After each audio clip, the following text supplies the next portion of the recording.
الحمد لله رب العالمين والصلاة والسلام على سيد المرسلين نبينا محمد وعلى آله وأصحابه أجمعين ومن تبعهم بإحسان إلى يوم الدين. باب قول الله تعالى يعرفون نعمة الله ثم ينكرونها وأكثرهم الكافرون.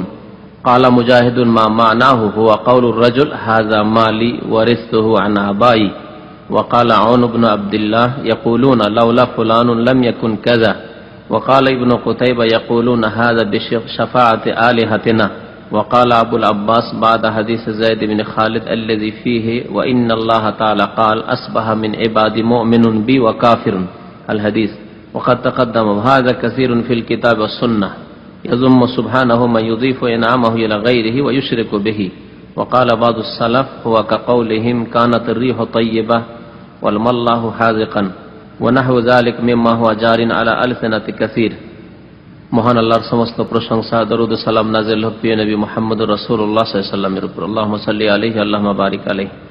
আলোচ্য বিষয় হচ্ছে তাওহীদের পরিপূরক বিষয়, যার দ্বারা তাওহীদ আল্লাহর একত্ববাদ পূর্ণতা লাভ করে এবং এমন এক বিষয় যা পুরা না করলে, যা মানুষের মধ্যে না থাকলে তাওহীদে দুর্বলতা দেখা দেয়। আর তা হচ্ছে আল্লাহর নিয়ামত সমূহ বা আল্লাহর অনুগ্রহকে আল্লাহর সাথে সম্পৃক্ত করা, আল্লাহর দানকে অন্যের সাথে সম্পৃক্ত না করা। মহান আল্লাহ রাব্বুল আলামিন সূরা নাহলের আয়াত নম্বর 83 ইরশাদ করেছেন ইয়ারিফুনা নি'মাতাল্লাহ। এক শ্রেণীর মানুষ আছে যারা আল্লাহর নিয়ামতকে উপলব্ধি করে, বুঝতে পারে যে এটি আল্লাহর নিয়ামত। সুম্মা ইউনকিরুনাহা, অতঃপর তা অস্বীকার করে। আল্লাহর যে নিয়ামত এটা সবাই বুঝতে পারে, এটা হচ্ছে আসল প্রকৃতি মানুষের, যে নিয়ামত অনুগ্রহ হচ্ছে আল্লাহর, কিন্তু আল্লাহর নিয়ামত উপলব্ধি করার পরে তা স্বীকার করা অথবা অস্বীকার করা, এখানে গিয়ে দুই ভাগে বিভক্ত হয়েছে মানুষ। এক শ্রেণীর মানুষ আল্লাহর নিয়ামতকে চেনে, বোঝে যেটি আল্লাহর নিয়ামত, আল্লাহর অনুগ্রহ, আল্লাহর দান, আর বোঝার পরে আল্লাহর সাথে সম্পৃক্ত করে। বুঝতে পারলো, বোঝার পরে স্বীকার করলো যে এটি আল্লাহর দান, স্বীকার করলো যে আল্লাহর নিয়ামত। অর্থাৎ যারা মুমিন, খাঁটি মুমিন। পক্ষান্তরে যারা কাফের, মুশরিক অথবা দুর্বল ঈমানের মুসলিম, নামে মুসলিম, কাজে কর্মে আকীদায় আমলে মুসলিম নয় হয়তো, তারা বহু নিয়ামতকে মানুষের সাথে সম্পৃক্ত করে, বহু দানকে, বহু অনুগ্রহকে যা প্রাপ্ত হয় কিন্তু আল্লাহর দিকে নিসবত না করে, আল্লাহর সাথে সম্পৃক্ত না করে মানুষের কথা বলে থাকে যে অমুকের মাধ্যমে পেয়েছি, অমুকের কাছ থেকে পেয়েছি, অমুক না হলে হয়তো পেতাম না, অমুক ছিল বলে হয়েছে, ইত্যাদি ইত্যাদি। এইভাবে বহু শব্দ আমরা ব্যবহার করে থাকি যেগুলি ছোট কুফরি, ছোট শিরক আর পূর্ণাঙ্গ তাওহীদের পরিপন্থী। তো মহান আল্লাহ কি বললেন যে মানুষ আল্লাহর নিয়ামতকে চেনেও তা অস্বীকার করে। মানুষ আল্লাহর নিয়ামতকে চেনে বা বোঝার পরে, উপলব্ধি করার পরেও কি করে? সুম্মা ইউনকিরুনাহা, তা অস্বীকার করে, কৃতজ্ঞতা করে। ওয়া আকসারুহুমুল কাফিরুন, আর তাদের অধিকাংশ, মানুষের অধিকাংশ হচ্ছে কাফের, অস্বীকারী। মানুষের প্রকৃতি যে মানুষ পেয়ে না গুণ গেয়ে কি করে? নিমক হারামি করে। নিমক হারামি করা অধিকাংশ মানুষের আচরণ। ওয়া আকসারুহুমুল কাফিরুন, অধিকাংশ মানুষ নিমক হারাম, কাফিরুন, অস্বীকারী। ছোট কুফরি হতে পারে, বড় কুফরি হতে পারে। যারা কাফের তারা বড় কুফরি করে থাকে। যারা হয়তো মুসলিম, আকীদা আমলে ঠিক আছে আল্লাহর পক্ষ থেকে সবকিছু, কিন্তু কথাই মাঝে মধ্যেই অন্যের কথা বলে থাকে, নিয়ামত আল্লাহর পায় আর অন্যের দোহাই দিয়ে থাকে, অন্যের নাম নিয়ে থাকে, তারা নিমক হারাম বা তারা ছোট কুফরি করে থাকে, তারা ছোট ধরনের শিরক করে থাকে। এগুলি হচ্ছে শিরকে আসগার বা কুফরি আসগার, ছোট শিরক বা ছোট কুফরি। আর যারা বড় কাফের, যারা আল্লাহর নিয়ামতকে অস্বীকারই করে, আল্লাহর অস্তিত্বে বিশ্বাসী নয়, অথবা আল্লাহর অনুগ্রহের কথা মনে করে যে না, এগুলি পেয়েছি অলিয়া উলিয়া থেকে পেয়েছি, এক শ্রেণীর কবর মাজার পূজার অলিয়া উলিয়াদের কাছ থেকে পেয়েছি। আর যারা পত্তলিক, পুতুলের পূজারী, মূর্তি পূজারী, তারা মনে করে আমাদের দেবতা, লক্ষ্মী দেবতা থেকে পেয়েছি। যেমন মক্কার মুশরিকরা মানাতের কথা বলতো, হিন্দুরা লক্ষ্মীর কথা বলে, সরস্বতীর কথা বলে, বিদ্যা পায় সরস্বতীর কাছ থেকে। এসব কথাবার্তা আছে। যেমন ঈশ্বরচন্দ্র বিদ্যাসাগর নাকি তার মা গিয়ে আশীর্বাদ পেয়েছিল এর কাছে, সরস্বতীর কাছে, তাই সে বিদ্বান হয়েছিল। এসব কথাবার্তা হিন্দু ধর্মে আছে।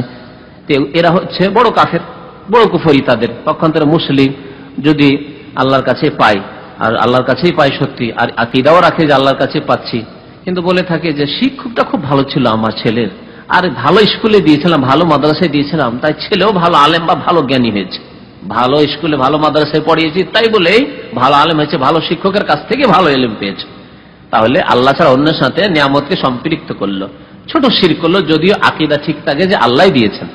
এই হচ্ছে পার্থক্য বড় কাফের আর ছোট কাফের, বড় কুফরি ছোট কুফরিতে, বড় শিরক আর ছোট শিরকে। বড় কুফরি যে করলো সে বড় কাফের, কাফের সে ইসলাম থেকে বহিষ্কৃত, যদিও সে জন্মগত মুসলিম হয়। যেমন মুসলিমের দ্বারা বড় কুফরি বড় শিরক হতে পারে। সন্তান আল্লাহ রাব্বুল আলামিনের কাছে পেল, কিন্তু সে বলল যে এই সন্তান আমার খাজা বাবার দান, আমার গৌসুল আজমের দান, আমার শাহজালাল বাবার দান। আটরসির মাজারে গিয়েছিলাম, সেখান থেকে ছেলেটা পেয়েছি, অনেকদিন পরে বিবাহ শাদীর পরে সেখানে গিয়েছিলাম তাই পেয়েছি। তাহলে সে বড় কুফরি করলো, সে মুশরিক, বড় কাফের হয়ে গেল, যদিও সে জন্মগত মুসলিম। তাহলে জন্মগত মুসলিম হলেই যে ছোট কুফরি হবে তার দ্বারা এমন কথা হয় না। ছোট কুফরি আর ছোট শিরক তাহলে কখন হবে? যখন আকীদা ঠিক আছে যে আল্লাহ দিয়েছেন, কিন্তু কথায় বা আচরণে কি প্রকাশ করলো যে আল্লাহর নিয়ামত অন্যের সাথে সম্পৃক্ত করে ফেললো, কিন্তু বিশ্বাস আছে যে দিয়েছেন আল্লাহ, আল্লাহ দিয়েছেন, সেই ক্ষেত্রে ছোট শিরক ছোট কুফরি হবে। আর যখনই আল্লাহকে বাদ দিয়ে অন্যের সাথে পুরোপুরি সম্পৃক্ত করলো আর আল্লাহ ছাড়া অন্যের কাছেই পেয়েছি এরকম ভাবলো, যে কোনো মানুষ তখন বড় কাফের হয়ে যাবে, বড় মুশরিক হয়ে যাবে। এর বিভিন্ন উদাহরণ দেওয়া হয়েছে। এই যে আল্লাহর নিয়ামতকে উপলব্ধি করার পরেও অস্বীকার করা, আর অধিকাংশ লোকের কুফরি, অন্যের সাথে সম্পৃক্ত করা আল্লাহর নিয়ামতকে, এই সম্পর্কে তাবেঈনরা, উলামায়ে কেরামরা, উনকে সাহাবায়ে কেরাম থেকে বেশ কিছু বর্ণনা রয়েছে, নবী করিম সাল্লাল্লাহু আলাইহি ওয়াসাল্লামের হাদিস রয়েছে। এর উদাহরণ সম্পর্কে বহু উদাহরণ পেশ করা হয়েছে, আর আমাদের জীবনের বিভিন্ন ক্ষেত্রে এরকম উদাহরণ রয়েছে। তাবেঈ ইমাম মুজাহিদ রাহমাতুল্লাহি আলাইহি, তাআলা মুজাহিদুন মা মানাহু, ইমাম মুজাহিদ বলছেন, বড় মুফাসসির ছিলেন তাবেঈনদের মধ্যে। তিনি বলছেন যে এই আয়াতের তাফসীর, যে আল্লাহর নিয়ামতকে উপলব্ধি করেও বুঝতে পারছি যে এটি আল্লাহর নিয়ামত, ইলম পেয়েছি আল্লাহর নিয়ামত, স্বাস্থ্য পেয়েছি আল্লাহর নিয়ামত, চক্ষু পেয়েছে আল্লাহর নিয়ামত, সন্তান সন্ততি পেয়েছে আল্লাহর নিয়ামত, ধন দৌলত পেয়েছে আল্লাহর নিয়ামত, ভালো একটা চাকরি পেয়েছে আল্লাহর নিয়ামত, সুম্মা ইনকিরুনা, অতঃপর অস্বীকার করা। এর উদাহরণ কি? তিনি বলছেন হুয়া কাউলুর রাজুল, যেমন এক শ্রেণীর মানুষ বলে থাকে, হাযা মালি ওয়ারিসতুহু আন আবাই, এটি আমার ধন সম্পদ, টাকা পেয়েছে, পয়সা পেয়েছে, জমি জায়গা পেয়েছে, ভালো বাড়ি গাড়ি পেয়েছে, বলছে এসব আমার ধন সম্পদ, ওয়ারিসতুহু আন আবাই, যা আমার পূর্বপুরুষ থেকে পেয়েছি, বাপদাদা থেকে পেয়েছি, বাপদাদা থেকে পেয়েছি উত্তরাধিকার সূত্রে, উত্তরাধিকারী হিসাবে পেয়েছি। বাপদাদা যেটি বলে পৈতৃক সম্পত্তি, তাই না? পৈতৃক সম্পত্তি পেয়েছি। যদি কেউ বলে এই আমার সম্পদ, আমার ধন, হাযা মালি, এটি আমার ধন, আর এটি পেয়েছি কার কাছ থেকে? পূর্বপুরুষ থেকে পেয়েছি, আল্লাহর কাছে থেকে পেয়েছি, আল্লাহর নিয়ামত পেয়েছি, আল্লাহ দান করেছেন, এ কথা না বলে, দেখেন ভুল এখানে হলো। হাযা মালি বলতে পারে, এটি আমার ধন সম্পদ, কিন্তু আল্লাহ দিয়েছে, আল্লাহর অনুগ্রহ, আল্লাহর রহমত, আল্লাহর দয়া, দিন হোক দুনিয়া হোক, যা কিছু দিয়েছেন আল্লাহ রাব্বুল আলামিন। কিন্তু তা না বলে সে কি বলে? ওয়ারিসতুহু আন আবাই, আমার বাপ দাদা থেকে পেয়েছি। আবুন মানে বাপ, আর আবা বললে বাপ দাদা হয়ে যায়, পূর্বপুরুষ, বহু বচন জমা। তাহলে এই কথা বলা ঠিক নয়। তাওহীদের পরিপন্থী কেউ যদি বলে যে এই ধন সম্পদ আমার পূর্বপুরুষ থেকে পেয়েছি, বাপ দাদা, দাদা দাদি, নানা নানি, ওদের থেকে পেয়েছি, অথচ এই ধন সম্পদ তার বাপ দাদাকে কে দিয়েছেন? আল্লাহ। আল্লাহ যদি তার বাপ দাদাকে না দিতেন, আল্লাহ রাব্বুল যদি ছিনিয়ে নিতেন, আল্লাহ রাব্বুল আলামিন যদি তাকে আগে ধ্বংস করে দিতেন, বাপ দাদা বেঁচে আছে, জমি জায়গা সব আছে, আপনি আগে মরে গেলে বাবা আছে, পাবেন? আপনার ছেলেরা পাবে? পাবে না। তাহলে দান করলেন আল্লাহ, যে আপনাকে আল্লাহ বাঁচিয়ে রেখেছেন, আপনার আব্বা আম্মা ইন্তেকাল করলো, বাপ দাদার ইন্তেকাল করলো, তখন আপনি ওয়ারাসাত হিসাবে উত্তরাধিকারী সূত্রে পেলেন আপনি। এটি হচ্ছে তাওহীদের বিপরীত বিষয়। পক্ষান্তরে তাওহীদ কোনটি? আল্লাহর একত্ববাদের পূর্ণতা কোনটি? যে এই ধন সম্পদ আমাকে আল্লাহ দিয়েছেন, আল্লাহর দান, আল্লাহর লাখ লাখ শুকরিয়া, আল্লাহর নিয়ামত, আল্লাহ আমাকে দিয়েছেন। ওয়াকাল আওন ইবনে আব্দুল্লাহ, আওন ইবনে আব্দুল্লাহ তিনি বলেছেন, ইয়াকুলুনা, লোকেরা বলে থাকে, লাউলা ফুলানুন লাম ইয়াকুন কাযা, ওই ব্যক্তি না হলে, বা অমুক ব্যক্তি, ফুলানুন মানে অমুক, অমুক ব্যক্তি না হলে এমনটা হতো না, অমুক ব্যক্তি না হলে এমনটা হতো না, বা এমনটা হতো, অমুক ব্যক্তি হলে এমনটা হতো। দুই রকমই বলে থাকে, তাই না?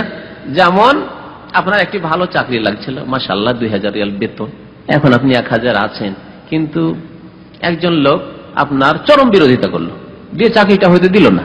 বাহ্যিক যা দেখলেন যে চাকরিটা হতে যাচ্ছিল, কোনো বাধা সৃষ্টি করলো কে চাকরিটাতে? ওই লোকটি।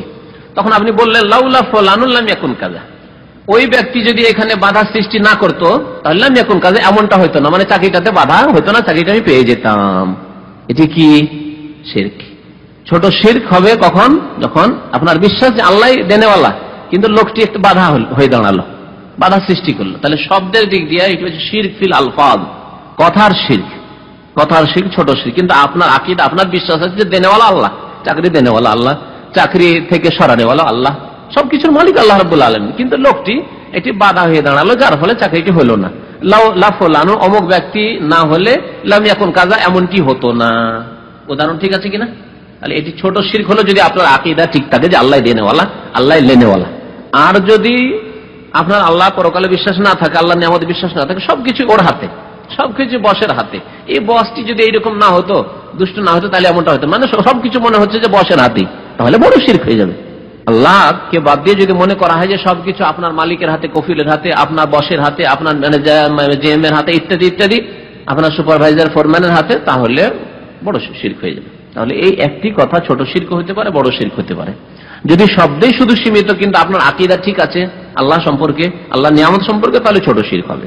আর যদি আপনার আকীদাও থাকে যেন সবকিছু তাদের হাতে, তাদের কোম্পানি, তাদের মালিকানা, সবকিছু তাদের হাতে, তাদের যা ইচ্ছা, তাহলে বড় শিরক হয়ে যাবে। কত সূক্ষ্ম ব্যাপার! তাহলে আমাদের আকীদা, আমলকে, কথাকে তাহলে কত মানে সতর্কের সাথে আমাদেরকে চলতে হবে। আমাদের ঈমান ঠিক রাখলে, আমাদের তাওহীদ ঠিক রাখতে হলে, আমাদের শিরক থেকে বেঁচে থাকতে হলে। ওয়াকালা ইবনে কুতাইবা, ইবনে কুতাইবা বলেছেন, একজন ইমাম, ইয়াকুলুন হাযা বিশাফাআতি আলিহাতিনা, মুশরিকরা বলতো। এই কথার ব্যাখ্যার আগে আর আগের কথাটিতে আরেকটি কথা বলি। উদাহরণটি কি দিয়েছিলেন তিনি? যে লাউলা ফুলান, অমুক ব্যক্তির না হলে এমনটা হতো না। নেতিবাচক বলেন। ইতিবাচক যেমন অমুক ব্যক্তি হলে এটি হয়ে যেত, তাই না? মানুষের সাথে সম্পর্কিত কোনো কিছু করতে হবে না, লাউলা অমুক তমুক না। নবী সাল্লাল্লাহু আলাইহি ওয়াসাল্লাম লাউলা বলতে নিষেধ করেছেন। ফাইন্না লাউ ইয়াফতাহু বাবা শয়তান, শয়তানের দরজা খুলে, শয়তান আপনার মধ্যে তখন কুমন্ত্রণার সৃষ্টি করে যে তাহলে এই টাকাটার বড় মূল্য ছিল। আল্লাহ রাব্বুল আলামিনের নিয়ামত, আল্লাহর অনুগ্রহ, তকদিরের প্রতি ঈমান, ভালো মন্দের প্রতি ঈমান, যে আল্লাহর পক্ষ থেকে যা কিছু হয়, আল্লাহ আমার ভাগ্য নির্ধারিত আছে, এগুলো কথা তখন বেখেয়াল হয়ে যাবেন, তখন অধৈর্য হয়ে যাবেন, হাহুতাশ বেশি শুরু হয়ে যাবে, মনে শান্তি হাসিল হবে না। এই জন্য লাউ, যদি যদি যদি নিষেধ, যদির রাস্তায় নিষেধ করা হয়েছে হাদিস, তাই না? অতীতের ক্ষেত্রে যেটা হয়ে গেছে হয়ে গেছে, তো বলতে হবে আল্লাহ ভাগ্যে রাখেনি, তাই হলো না, আল্লাহর ইচ্ছা। মাশা আল্লাহ কান, নবী সাল্লাল্লাহু আলাইহি ওয়াসাল্লাম কি শিখিয়েছেন? মাশা আল্লাহ কান ওয়া মা লাম ইয়াশা লাম ইয়াকুন, যা আল্লাহ চান তাই হয়, আর যা আল্লাহ চান না তা হয় না। সুতরাং আল্লাহর কোন নিয়ামত হাসিল হলে বলতে হবে মাশা আল্লাহ লা কুওয়াতা ইল্লা বিল্লাহ। কোরআনে আল্লাহ বলেছেন মাশা আল্লাহ লা কুওয়াতা ইল্লা বিল্লাহ, আল্লাহ যা চান তাই হয়েছে বা তাই হবে, লা কুওয়াতা ইল্লা বিল্লাহ, আমাদের কোনো ক্ষমতা নেই, আমাদের কর্ম করা ছাড়া কোনো কিছু পাওয়া নেওয়া এর ক্ষমতা আমাদের নেই, লা কুওয়াতা ইল্লা বিল্লাহ, আল্লাহর তৌফিক ছাড়া। আর যদি না হাসিল হয়, না হাসিল হয়, এই দোয়াগুলি শিখুন। এটি কাজ করার জন্য চেষ্টা করেছিলেন, হাসিল হলো না, তাহলে কি বলবেন? কাদ্দার আল্লাহ ওয়া মা শাআ ফাআলা। নবী সাল্লাল্লাহু আলাইহি ওয়াসাল্লাম বলেছেন তোমরা লাউ লাউ, যদি যদি বলিও না, যদি হাসিল না হয় তো বলো কাদ্দার আল্লাহ ওয়া মা শাআ ফাআলা, আল্লাহ ভাগ্যে নির্ধারণ করেছেন। কাদ্দার আল্লাহ মানে ওয়া মা শাআ ফাআলা, এবং যা ইচ্ছা তিনি তাই করেছেন, তার ইচ্ছা মতো যা হয়েছে, যা হয়েছে আল্লাহ তাই যা ইচ্ছা করেছেন তাই হয়েছে, আল্লাহর হুকুম না। আমাদের দেশের জাহেল মূর্খরা বলে আল্লাহর বিনা হুকুমে একটি গাছের পাতা ওড়ে না। হুকুম বলা কুফর, বিনা হুকুমে গাছের পাতা ওড়ে না। হুকুম মানে কি? আদেশ। হুকুম মানে আদেশ নয়, হুকুম মানে কি ইচ্ছা নাকি? ভালো করে শব্দ বুঝেন, হুকুম মানে ইচ্ছা না, হুকুম মানে আদেশ। আদেশ তো আল্লাহর বিনা আদেশে একটি গাছের পাতাও নড়ে না, অথবা আল্লাহর বিনা হুকুমে গাছের পাতা নড়ে না, কথাটি কুফর। আর আল্লাহর বিনা ইচ্ছায় কিছু হয় না, গাছের পাতা নড়ে না, এটি হচ্ছে আইনে ইসলাম, এটি হচ্ছে ইসলাম। যদি বলেন আল্লাহর বিনা আদেশে বা বিনা হুকুমে গাছের পাতা নড়ে না, তো চোর চুরি করছে, আল্লাহ হুকুম করেছে এই চোর চুরি করো, খুনি খুন করেছে এই খুনি খুন করো, আল্লাহ আদেশ করেছেন নাকি? না বলছে ওয়ালা তাকতুলু আনফুসাকুম, তোমরা একে অন্যকে হত্যা করিও না, আল্লাহ বলেছেন। হত্যা করতে নিষেধ করেছেন, আদেশ করেছেন, নিষেধ করেছেন, তাহলে কোথায় হুকুম আল্লাহর আছে যে তুমি কতল করো? আল্লাহ বলেছেন লা তুশরিক বিল্লাহ, আল্লাহর সাথে শিরক করিও না। আবার আল্লাহ বলেছে কবরকে সিজদা করো। কোথাও আছে যে মাজারে সিজদা করো? আছে? কোরআনে আছে, হাদিসে আছে, একটি চাই ব্যাস, একটি আয়াত অথবা একটি হাদিস। কোথাও আছে মাজারে সিজদা করো, মাজারে চাদর চড়াও, মাজার পাকা করো, মাজারে খাসি মোরগ জবাই করো? কোথাও আছে? নেই। তাহলে কেউ যদি বলে আমি কবরে সিজদা করেছি, আল্লাহর বিনা হুকুমে গাছের পাতা নড়ে না, আমি কবরে সিজদা করছি, এটি আল্লাহর হুকুমে, আল্লাহ হুকুম করেছেন না? আল্লাহর হুকুম হচ্ছে লা তুশরিক বিল্লাহ, শিরক করিও না। লা তাসজুদু লিশ-শামসি ওয়ালা লিল-কামার, চন্দ্রকে সিজদা করিও না, আর সূর্যকে সিজদা করি, ওয়াসজুদু লিল্লাহিল্লাযী খালাকাহুন্না, যে আল্লাহ সূর্য সৃষ্টি করেছেন, চন্দ্র সৃষ্টি করেছেন, আকাশ জমিন সৃষ্টি করেছেন, ওই পীরকেও সৃষ্টি করেছেন, পীরের কবরকে সৃষ্টি করেছেন, সেই আল্লাহকে সিজদা করো, ওয়াসজুদু লিল্লাহিল্লাযী খালাকাহুন্না। তাহলে হুকুম তো আপনাকে অন্যায়ের কাজে করেননি, আল্লাহ রাব্বুল আলামিন হুকুম করেছেন ভালো কাজের, আল্লাহ আদেশ করেছেন ভালো কাজের। কিন্তু ইচ্ছা, হ্যাঁ ইচ্ছা আছে আল্লাহ রাব্বুল আলামিন, ইচ্ছা আলাদা জিনিস। আল্লাহ রাব্বুল আলামিন পরীক্ষা করছেন, সুতরাং ইচ্ছা আছে।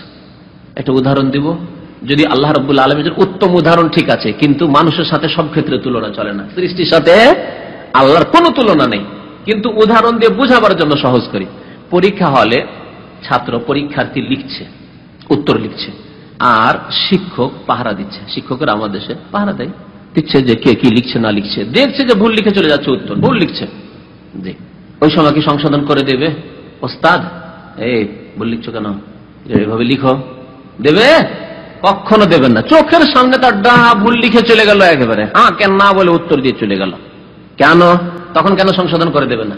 অথচ ক্লাসে যদি হয়তো, ক্লাসের দিনে, পরীক্ষার আগের দিনে আর ওইরকম যদি ভুল লিখতো, ছাত্র সংশোধন করতো না? করতো না। আল্লাহ রাব্বুল আলামিন আমাদের সংশোধনের জন্য কোরআন নাযিল করে দিয়েছেন, প্রিয় নবী সাল্লাল্লাহু আলাইহি ওয়াসাল্লামকে পাঠিয়ে দিয়েছেন, হাদিস আমাদের মধ্যে রয়েছে। আর বলছেন দুটি জিনিস ছেড়ে গেলাম গোমরাহ হবে না, দুটি জিনিস ধরে থাকো, বুঝতে পেরেছেন? আর আল্লাহ রাব্বুল আলামিন এখন পরীক্ষাও করবেন, আমাদের পরীক্ষা চলছে। সুতরাং আমাদের জন্য রাস্তায় স্পষ্ট, ভালো কোনটি খারাপ কোনটি স্পষ্ট করে দেওয়ার পরে এখন আল্লাহ ছেড়ে দিয়েছেন, আপনি অন্যায় করবেন, আল্লাহর ইচ্ছা করেন, আবার বাধা দেবেন, আল্লাহ জবরদস্তি বাধা দেবেন। আল্লাহ বলছেন ওয়ালাউ শাআ লাহাদাকুম আজমাইন, আল্লাহ যদি জবরদস্তি করতেন তাহলে আপনাকে এই কাজ করতে দিতেন না। যেমন যদি আপনাকে পরীক্ষার হলে বসে আপনি যখন ভুল লিখছেন, তখন ইচ্ছা করলে এক্সামিনার যে পরীক্ষা নিচ্ছে পরীক্ষক, সে যদি বলতো না এরকম লিখছো না, তুমি না কেন লিখছো, হ্যাঁ করে উত্তর তো দাও, তাহলে আপনার একটু ভুল হইতো না, ঠিক কিনা? কিন্তু পরীক্ষার কোনো অর্থ থাকতো না, অর্থহীন হয়ে যেত পরীক্ষা। দুনিয়াতে এরকম কোন পরীক্ষা হয় যে প্রত্যেকটা ছাত্র দেখা হচ্ছে যে কোনটা ভুল লিখছে, ঠিক করো, ঠিক করে লিখো, ঠিক করে লিখো, যে চলেন না। যদি এরকম কোন জায়গায় পরীক্ষা হয় তো বলবেন না খুব দরদিয়ে দা, খুব ভালো পরীক্ষা, বলবেন না খারাপ পরীক্ষা? আরে চোর তো চোর, ছাত্র তো চোর আছে, কিন্তু ওখানকার যারা এক্সামিনার সব চোর, তাই না? ডিসি পর্যন্ত চোর, সবাই এসে বলছে এটা লিখো, এটা লিখো, এটা লিখো, ঠিক করে লিখো, সবগুলিকে চোর বলবেন। তাই আল্লাহ রাব্বুল আলামিনের ইচ্ছা আছে ভালো থাক মন্দ থাক, আর আমি তো রাস্তা দেখিয়ে দিচ্ছি। আল্লাহর উপরে বাধা দেন না অন্যায় কাজে, আর ভালো কাজ করতে আল্লাহর উপরে আদেশ করে দিয়েছেন। ওয়ালা ইয়ারদা লিইবাদিহিল কুফর, আল্লাহ কুফরি পছন্দ করেন না। আল্লাহ যখন পছন্দ করেন না, তাহলে কেমন করে আদেশ দিতে পারেন? জি অন্যায় কাজ আল্লাহ পছন্দ করেন না, তো অন্যায় কাজের আদেশই গ্রহণ করে দিবেন? তাহলে আল্লাহর বিনা হুকুমে গাছের পাতা নড়ে না, কথাটি কুফরি। আর আল্লাহর বিনা ইচ্ছায় গাছের পাতা নড়ে না, এটি হচ্ছে ইসলাম। জি, কারণ আল্লাহ ইচ্ছা করলে জবরদস্তি করতে পারেন, কিন্তু জবরদস্তি করবেন না, কারণ পরীক্ষা করে, তাহলে তাহলে জালিয়াতি হয়ে যাবে। আল্লাহ জালিয়াতি করবেন, আল্লাহ রাব্বুল ইনসাফ করবেন। আল্লাহ রাব্বুল আলামিন ওয়ামাল্লাহু ইউরিদু যুলমান লিল ইবাদ, বান্দার উপর জুলুম করবেন না। যদি জবরদস্তি করে হেদায়েত করে দিতেন, তাহলে সৎ আর অসতে কি পার্থক্য থাকতো? তাহলে সৎ ব্যক্তির জুলুম হয়ে যেত না? যে সৎ আর যে অসৎ দুটোকে সমান করে দেওয়া হলো। তাহলে যে নিজের স্বেচ্ছায় খুব আগ্রহের সাথে নামাজ পড়তে গেল, আর একজন আল্লাহর জবরদস্তি করার কারণে নামাজ পড়তে গেল, দুজনকে সমান করে দিলে নাই বিচার হতো? নাই বিচার হতো না। জি, তো মনে রাখবেন এই দোয়াগুলি। যদি আল্লাহর নিয়ামত পান তো বলবেন মাশা আল্লাহ লা কুওয়াতা ইল্লা বিল্লাহ। আর যদি কোনো ক্ষেত্রে চেষ্টা করলেন হলো না, তাহলে বলেন কাদ্দারাল্লাহু ওয়া মা শাআ ফাআলা, আল্লাহ তকদির নির্ধারিত করেছেন, ভাগ্য নির্ধারণ করেছেন, ওয়া মা শাআ ফাআলা, আর যা ইচ্ছা তাই করেছেন। আর মুসিবত হলে ইন্না লিল্লাহি ওয়া ইন্না ইলাইহি রাজিউন, আল্লাহুম্মা আজরিনি ফি মুসিবাতি ওয়া খলুফ লি খায়রাম মিন, ওয়া মা শাআ ফাআলা। তো মুশরিকরা কি বলতো? ইবনে কুতাইবা বলছেন যে ইয়াকুলুনা হাযা, আল্লাহ যে এই আয়াত নাযিল করেছেন, এই আয়াতের তাফসীর, তারা আল্লাহর নিয়ামতকে বুঝে সুঝে চেনেও তারা অস্বীকার করত আর কুফরি করত তাদের অধিকাংশ লোক। কিভাবে? ইয়াকুলুনা, তারা বলতো হাযা বিশাফাআতি আলিহাতিনা, এটি যে হাসিল হয়েছে না, এটি আমাদের দেবতার সুপারিশে, আমাদের দেবতার সুপারিশে। যদি হিন্দু বলে যে আমার ওপরওয়ালার কাছে আমাদের দেবতা অমুক দেবতা সরস্বতী বা অমুক দেবী সুপারিশ করেছে, তাহলে এটি কি শিরক না শিরক নয়? যদি কোন হিন্দু বলে। মক্কার মুশরিকরা, আরবের মুশরিকরা তাই বলতো যে লাত উজ্জা মানাতের সুপারিশে ইহা হাসিল হইয়াছে। বুঝলেন? শিরক না শিরক নয়? শিরক। তাহলে কোন নামধারী মুসলিম যদি বলে যে এটি আল্লাহ দিয়েছেন বড় পীরের সুপারিশে, হ্যাঁ বলেন, গৌসুল আজমের সুপারিশে, খাজা মঈনুদ্দিন চিশতি বাবার সুপারিশে, শাহজালাল বাবার সুপারিশে, তাহলে কি ইসলাম? যদি কেউ বলে যে হিন্দুদেরটা শিরিক, মক্কার মুশরিকদেরটা শিরিক, আর আমরা যেটা বললাম বড় পীরের সুপারিশে আল্লাহ দিয়েছেন এটি ঠিক আছে, তাহলে চরম অন্যায় করলো না? জি, নাই বিচার তার কাছে নেই। এটিও একই কথা, একই কথা। আপনার মুরব্বীরা, আপনার হুজুরজিরা যখন আপনার হুজুরজির সুপারিশ কথা বললেন তখন ঠিক হয়ে গেল, আর যখন তাদের হুজুরজির কথা, হিন্দুরা হিন্দুদের হুজুরজির কথা, মক্কার আবু জাহাল আবু লাহাব তারা যখন তাদের হুজুরজির দোহাই দিল তখন কেমন করে শিরক হয়ে গেল? যদি সেটাও শিরক হয় তাহলে আপনার এটাও শিরক। তারা বলতো হাযা বিশাফাআতি আলিহাতিনা। সুতরাং কেউ যদি বলে যে আমার রোগ ভালো হচ্ছিল না, কিন্তু গেলাম ভারত, গেলাম আজমির শরীফ গেলাম, আর আজমির শরীফ থেকে ফিরে আসতে ভালো হয়ে গেল, তাহলে এটি কি হলো? শিরক। হাযা বিশাফাআতি আলিহাতিনা, আমাদের খাজা বাবার সুপারিশ ইহা হয়েছে। ওয়াকালা আবুল আব্বাস, ইমাম আবুল আব্বাস ইবনে তাইমিয়া, আবুল আব্বাস কুনিয়াত ইবনে তাইমিয়া রাহমাতুল্লাহ আলাইহি, তিনি বলছেন বাদা হাদিসে যায়েদ ইবনে খালিদ আল্লাযী ফীহি, যায়েদ ইবনে খালিদ আল জুহানির হাদিস, বর্ণিত হাদিস, তাতে রয়েছে মহান আল্লাহর বাণী, হাদিসে কুদসি। মহান আল্লাহ কি বলেছেন একটি হাদিসে? আসবাহা মিন ইবাদি মুমিনুন বি ওয়া কাফিরুন বি, আমার কতক বান্দা আজকে আমার প্রতি ঈমান নিয়ে এসেছে, আবার কতক বান্দা আমার সাথে কুফরি করেছে। কিছু মানুষ আমার প্রতি আজকে ঈমান নিয়ে এসেছে, আর কিছু বান্দা কুফরি করেছে। হাদিসটি আরেকটু ব্যাখ্যার সাথে বলি, কি আছে হাদিসে? যে আমার কিছু বান্দা আজকে আমার প্রতি ঈমান নিয়ে এসেছে আর নক্ষত্রের সাথে কুফরি করেছে, ওয়া কাফিরুন বিল কাওকাব। আর কতক বান্দা আবার কেমন আছে, যারা আজকে ঈমান নিয়ে এসেছে, বিশ্বাস করেছে কিসের উপর? নক্ষত্রের উপর, আর আমার সাথে কাফিরুন বি, আমার সাথে কুফরি করেছে। এই হাদিস বললেন নবী করিম সাল্লাল্লাহু আলাইহি ওয়াসাল্লাম। কার হাদিস? হাদিসে কুদসি, আল্লাহর বাণী। মহান আল্লাহ বলছেন আমার কিছু বান্দা আজকে আমার প্রতি ঈমান নিয়ে এসেছে আর নক্ষত্রকে অস্বীকার করেছে, আর কিছু লোক আছে যারা নক্ষত্রের প্রতি বিশ্বাস করেছে আজকে আর আমার সাথে কুফরি করেছে। সাহাবারা বুঝতে পারলেন না যে কেমন করে তা হইল। আজকের রাত্রে, আবার রাত্রে সেদিন বৃষ্টি হয়েছিল, যেদিন সকালে নবী করিম সাল্লাল্লাহু আলাইহি ওয়াসাল্লাম হাদিস বললেন সেদিন রাত্রে বৃষ্টি হয়েছিল। নবী করিম সাল্লাল্লাহু বললেন আম্মা মান কালা, যে ব্যক্তি বলল মুতিরনা বিফাদিল্লাহি ওয়া বিরাহমাতিহি, আজকে বৃষ্টি হয়েছে আল্লাহর ফজলে, অনুগ্রহে আর তার রহমতে, আল্লাহর রহমত আজকে বৃষ্টি হয়েছে, আলহামদুলিল্লাহ আল্লাহ বৃষ্টি দিয়েছেন। তাহলে সে কি করলো? ফাহাযা মুমিনুন বি, আমার প্রতি ঈমান নিয়ে আসলো, আর ওয়া কাফিরুন বিল কাওকাব, নক্ষত্রকে অস্বীকার করলো, নক্ষত্রের সাথে কুফরি করলো। নক্ষত্রের সাথে কুফরি করতে বলেছেন না বলেননি? ওয়া মান ইয়াকফুর বিত-তাগুত বলা হলো, ওয়া ইউমিন বিল্লাহ, তাগুতকে অস্বীকার করতে, তাগুতের সাথে কুফরি করতে হবে। তাহলে আল্লাহ ছাড়া অন্যকে অস্বীকার করাই হচ্ছে অন্যের সাথে কুফরি করা। আর আল্লাহর প্রতি ঈমান নিয়ে আসা, নেগেটিভ পজিটিভ, লা ইলাহা ইল্লাল্লাহ নেই পৃথিবীতে, অস্বীকার। তারপরে হচ্ছে ইল্লাল্লাহ, আল্লাহ একমাত্র আল্লাহ হচ্ছেন উপাস্য। জি।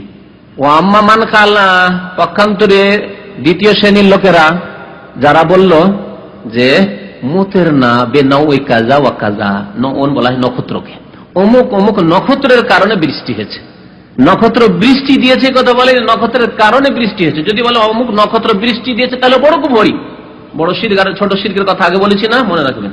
যদি বলে অমুক নক্ষত্রের জন্য বৃষ্টি হয়েছে, আমাদের দেশে ভারত উপমহাদেশে আছে যে দশরা পূজাতে বৃষ্টি হয়, কেন দশরা পূজা বৃষ্টি হবে? বড় শিরক। দশরা পূজায় বৃষ্টি হয়, কোন নেকির কাজ করছে কাফের? হ্যাঁ, সবচেয়ে বড় পাপ হচ্ছে শিরক, আর সেই শিরকের পূজা তার জন্য বৃষ্টি। তাহলে কেউ যদি কথা বলে, যদিও সে দেবী দেবতায়, মুশরিকদের দেবী দেবতায় বিশ্বাসী না, কিন্তু বলে দশরা পূজায় বৃষ্টি হবেই হবে, সে বড় শিরক করলো। তো যেই ব্যক্তি বললো যে অমুক নক্ষত্রের কারণে বৃষ্টি হয়েছে, নক্ষত্রের কারণে বৃষ্টি হয় না, নক্ষত্র বৃষ্টি দিয়েছে, নক্ষত্র দেখা গেলেই বা উঠলেই বৃষ্টি হবেই হবে, তাহলে সে আল্লাহর সাথে কুফরি, ফাহাযা কাফিরুন বি, আমার সাথে কুফরি করলো, ওয়া মুমিনুন বিল কাওকাব, নক্ষত্রের প্রতি সেই ঈমান নিয়ে আসলো। আর যদি কেউ বলে যে অমুক নক্ষত্র উঠলে বৃষ্টি হবে, তাও বলা ঠিক নাই। জি, নক্ষত্রের মধ্যে কোন ক্ষমতা আছে, তাসির আছে, যে সে নক্ষত্র আকাশে দেখা দিলেই বৃষ্টি হবে। যদিও আল্লাহ বৃষ্টিদাতা বিশ্বাস করে, কিন্তু অমুক নক্ষত্র দেখা দিলে বৃষ্টি হবে বলা ঠিক নয়। এটি ছোট শিরকের মধ্যে যাবে, ভাষাগত শিরক। তবে কেউ যদি বলে যে বিশেষ বিশেষ মৌসুম, অমুক নক্ষত্রটি অমুক মাসে সাধারণত দেখা যায়, আশ্বিন মাসে বা কার্তিক মাসে, কার্তিক মাসে আমাদের দেশে বৃষ্টি হবে এরকম একটা ধারণা আছে, এইভাবে যদি বলে এগুলি মৌসুম, এই মৌসুমগুলিতে সাধারণত হয়ে থাকে তাই বৃষ্টি হবে, এরকম আশা নিয়ে বলে, তাহলে জায়েজ রয়েছে।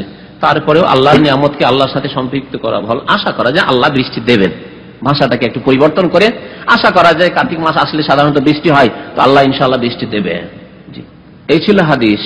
তাহলে এই হাদিসে এর অন্তর্ভুক্ত ইয়ারিফুনা নিয়ামাত আল্লাহ, আল্লাহর নিয়ামতকে চেনার পরেও অস্বীকার করা, যারা বললো যে অমুক নক্ষত্রের কারণে বৃষ্টি হয়েছে, ওয়াকাদ তাকাদ্দামা, এই সম্পর্কে আলোচনা কিন্তু হয়ে গেছে যে নক্ষত্রের কারণে বৃষ্টি হওয়া এটি কুফরি। ওয়া হাযা কাসীরুন ফিল কিতাব ওয়াস সুন্নাহ, এরকমের উদাহরণ কোরআন এবং হাদিসে বহু রয়েছে যেগুলি শিরকের অন্তর্ভুক্ত, আল্লাহ ছাড়া অন্যের সাথে সম্পৃক্ত করার নিয়ামতকে।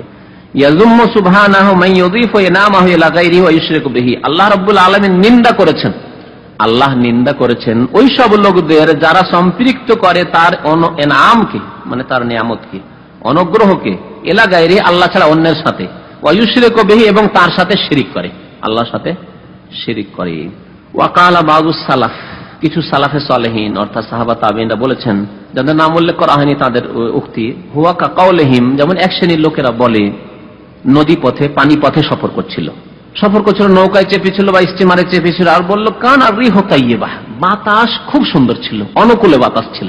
জাহাজের অনুকূলে যদি বা নৌকার অনুকূলে যদি বাতাস থাকে তাহলে চলতে কত সুবিধা, বাতাসও সুন্দর ছিল, আর যার কারণে গন্তব্যস্থানে খুব তাড়াতাড়ি পৌঁছে গেছি, বাতাসের কারণে গন্তব্যস্থানে তাড়াতাড়ি পৌঁছে গেছি, যেতে 2 ঘন্টা লাগতো কিন্তু আধা ঘন্টায় পৌঁছে গেলাম, বাতাসের জন্য পৌঁছে গেলাম। কেমন হলো কথাটি? যদিও বাতাস দেনেওয়ালা আল্লাহ রাব্বুল আলামিন, তার বিশ্বাস আছে, এবং আল্লাহ হেফাজতে পৌঁছানোওয়ালা সব বিশ্বাস আছে, কিন্তু কথাই শিরক হয়ে গেল, ছোট শিরক হয়ে গেল।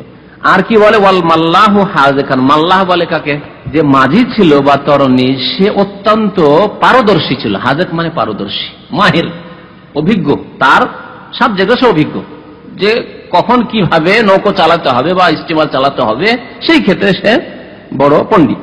ওয়ানাহওয়া যালিক, এই ধরনের যে কোনো উদাহরণ, মিম্মা হুয়া জারিন আলা আলসিনাতি কাসিরিন, যা বহু লোকের জবানে, ভাষায় এসে থাকে। আলসিনাতি, আলসিনা লিসানের বহুবচন, আর কাসির বহুল, বহু লোকের জবানে যা এসে থাকে, জারিন মানে এসে থাকে, চালু হয়ে থাকে, জবানে জবানে চলে আসে।